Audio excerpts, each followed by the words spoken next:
ज्ञान बड़ा सहज है, ज्ञान भी सहज है, और जो सहज स्वभाव संस्कार वाले होते हैं, जन्म जन्मांतर के सरल संस्कार के स्वभाव संस्कार पड़े हुए हैं, सरल चित्त हैं, भोले भाले हैं, उनके लिए याद भी बड़ी सहज है।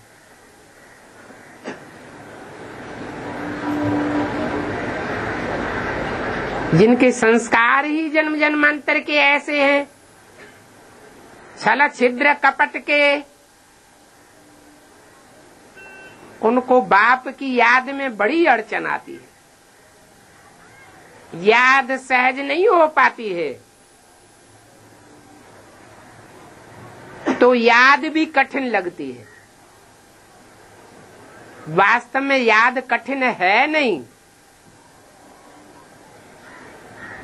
सहज याद को कठिन बनाया जाता है अपनी कमजोरी से।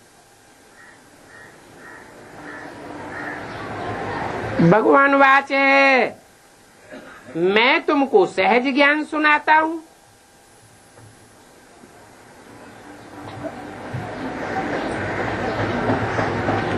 फिर ऐसे क्यों कहते हैं कि बहुत कठिन है, बहुत गुह्य है।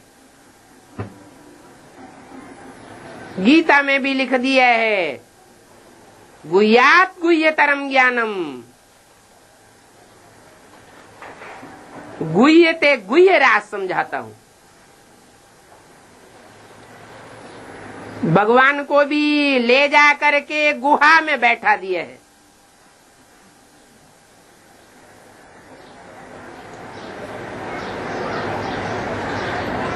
कि ज्ञान देने वाला बाप खुद ही गुफा के अंदर घुसा बैठा है।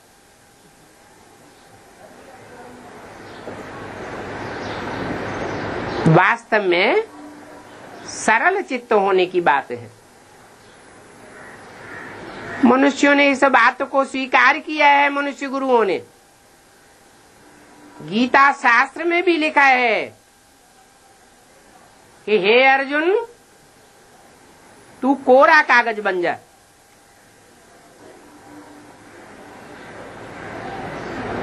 जो भी दुनियावी रीत से तूने समझा है, सुना है, पढ़ा है, वो सब भूल जा, मेरी बात सुन।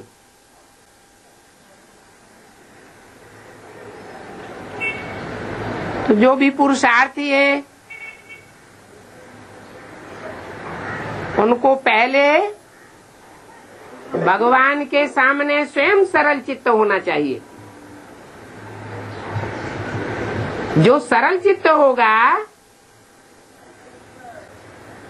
वो अपना पोता मेल सच्चा सच्चा देगा या काट पीस करके देगा? सच्चा पोता मेल देगा, हृदय खोल करके रख देगा, कुछ भी छुपाएगा नहीं।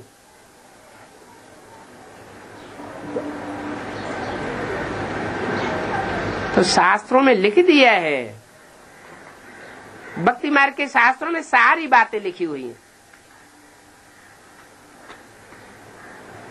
निर्मल मन सोई जन मोई पावा, मोही छल छिद्र कपट नहीं भावा।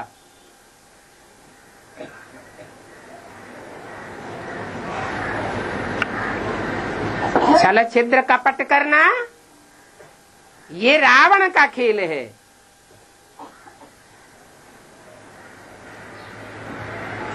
जैसे जोंक है,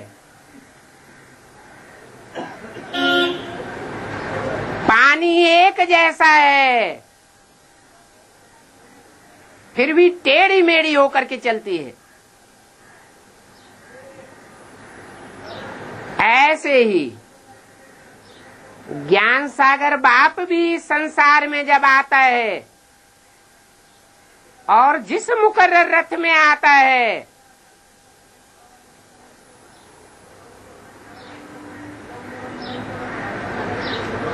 सहज और साधारण है।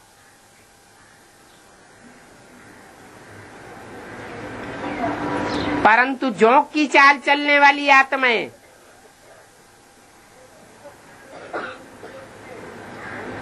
उसे भी टेढ़ा मेढ़ा समझ लेती है।